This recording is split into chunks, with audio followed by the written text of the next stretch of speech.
And today we have with us architect Allad Gore from Beyond Design Mumbai. Sir, thank you for joining us today.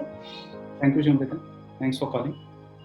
Thank you, sir. And so as I just wanted to understand, like, how are you gearing up for the COVID thing right now? Like, what are your way of working, or how are you going forward with your work? Just like that, I'm asking. Okay. Uh, Things have started, of course. Labor availability is still an issue. But yeah, I think things are getting back to normal slowly and steady. I think it will still take another 3-4 months easily for everything to become normal. But let's look forward to 2021 to start in a bigger and better way. I guess by then we'll also have the vaccine coming in, and then once it comes in, we should be back to so-called normal. So let's hope for the best. I also think so because Mumbai is still very difficult to commute and travel. Yeah.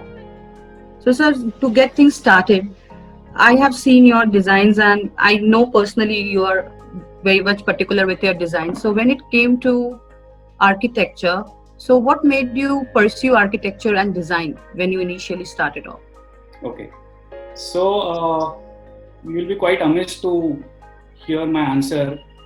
I never dreamt of being an architect. Okay. After completing 12th, I always wanted to become a doctor, and I was absolutely working towards it. I kind of did a lot of studies towards biology and all that. Somehow fell short of the marks required, and then the situation was I had to get into a private college, which my family couldn't afford at that point of time. So then, what next to do was a question.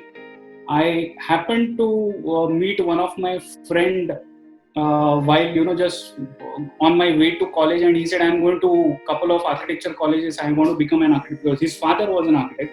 He said, "Chal, मैं भी जा रहा हूँ, तू भी form भर ले." I just went with him, went to JJ College and Rachna College, filled both the forms, appeared for both the exams, failed in JJ exam, passed my Rachna entrance test, and that's how I got into an architecture college. That's a very, very funny story, but yeah, that's the truth. That's really nice. Like, I can connect this story with one of the other architects that I had spoken to. Even he had just landed up in architecture by chance. Yeah. So, sir, since you were not preparing for architecture and just by chance you went into architecture and design, so how has your initial learnings and experience, like, did you have an eye for design or creativity from very start, or is just that while studying and all you got the knack of it, or while working in your initial days? In my school days and college days, I was good in drawing and painting. I was always good in that.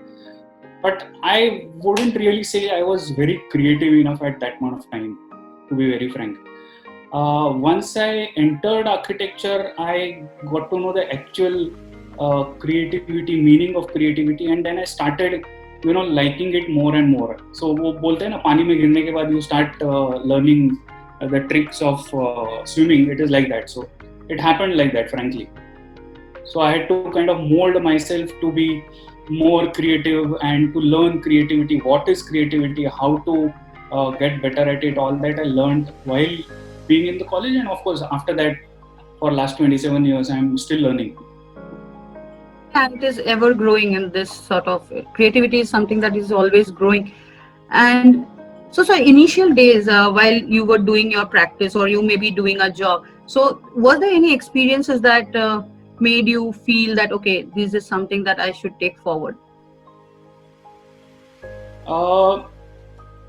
Frankly, initial days immediately after passing out were quite difficult that time, because I graduated in 93, and till about 94 I was working with one of my professors from the college days itself. So it was a continuation of the same job. In 94, I decided to start on my own. Started working on a lot of residential projects, a lot of shops, small little, medical shops and all that. Continued till 99.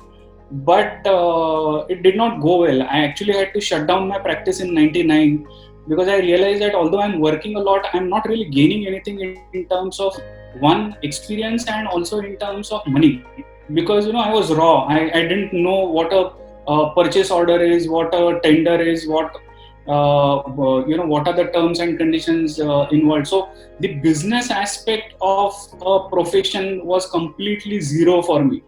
I was only running to make the project successful, to make the project look beautiful, but how to run a business was something which was never taught to us.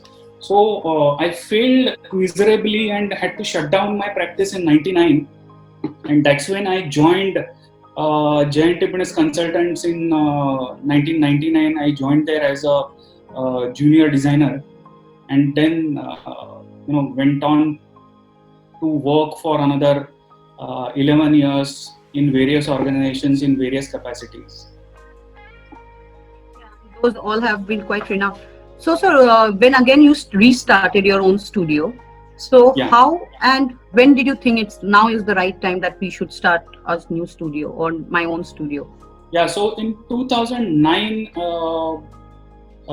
again, I thought that now this is the right time for me to start my own studio, because by then I had enough contacts. I thought I had enough knowledge, and that's when I decided that okay, that original Kida which was there had still not died. So I said, now let's take a plunge again and see how it is working. And thankfully, by the grace of God, for last 11 years now it has worked.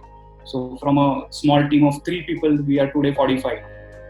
Yeah, that is true because your name, like I have a question for this later, so I'll go to it later.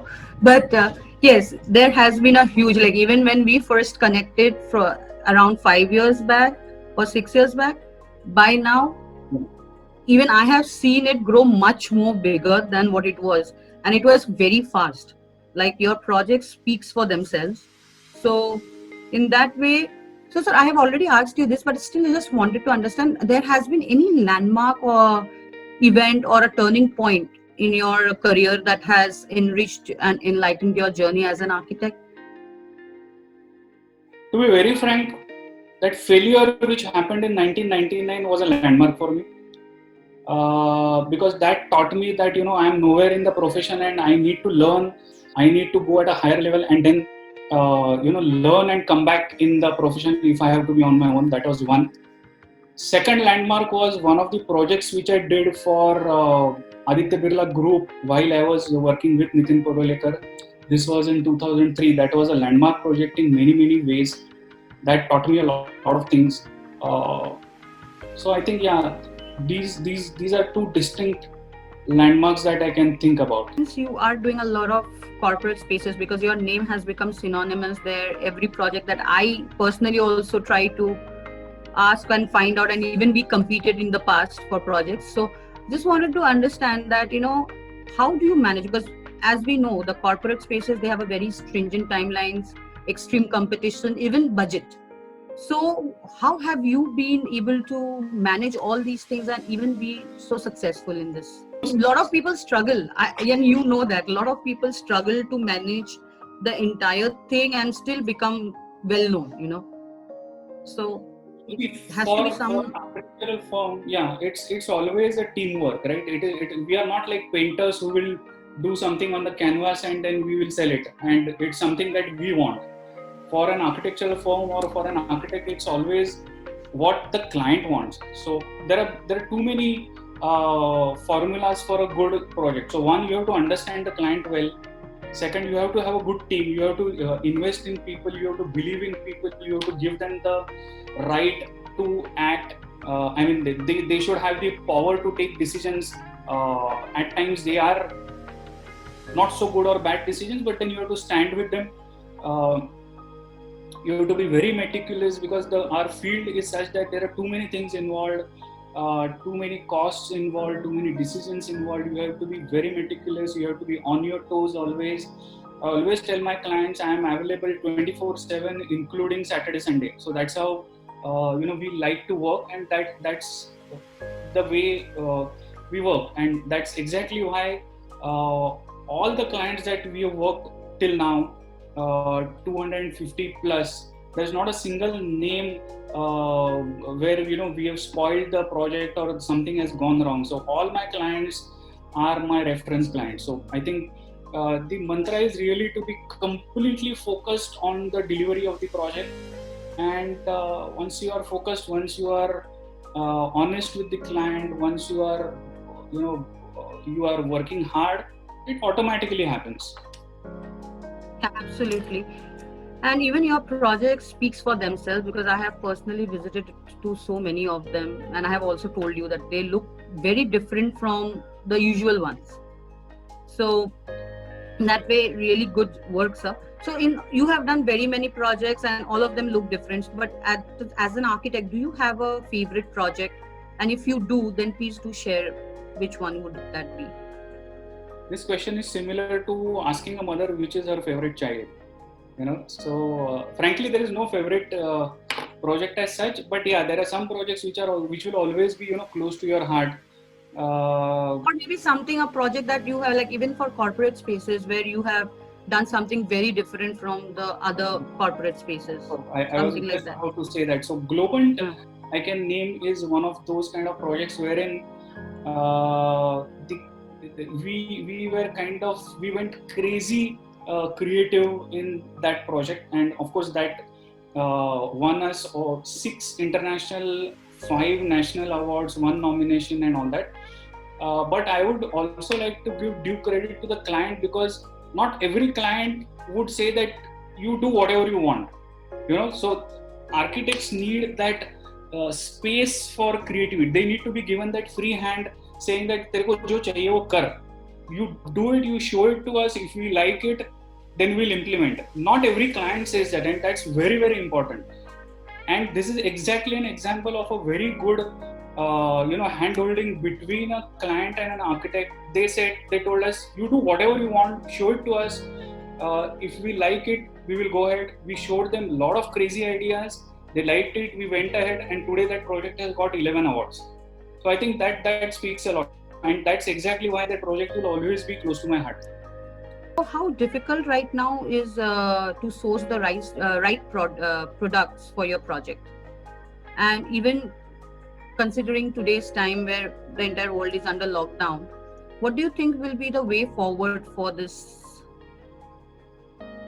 Or like sourcing, like are you looking into it, or you let the clients look into it, or how does it go? In corporate world or in office segment, the commercial fit out segment, so there are 2 types of clients. One type of client is they already have global mandates. They know what kind of carpet chair modeler they want, from which company they want, what are the, they have rate contracts for all these things. Then there is a second set of clients who are not aware as to what they should go for, and that's where our role comes into play, saying that okay, we can look at carpet XYZ, or we can look at chair ABC and all that. But yes, from a client standpoint, it will be nice to have a website or a platform where they can browse through. They can they will know the product variants, they will know the specifications, they will know at least some basic rates, what we are looking at, and which is not available right now, is what I see. It's not there. No, but then I had already shown you our website, Arcadier, where we are trying to do that. So we are like, the basic pricing and the technicalities we are adding on. But so what do you think about the website that we have come up with? Do you think that will be helpful to architects and the clients at large? Absolutely, because although it is a starting point, the more and more deeper you go, it will be a full-fledged library of information for not just clients, but for the consultants, specifiers, architects, and it will go a long way, I'm sure. Yeah, we are trying to do it, and hopefully very soon we'll come up with the second version as well, another few months. And so it was lovely talking to you today. Thank you very much for your time. Thank you.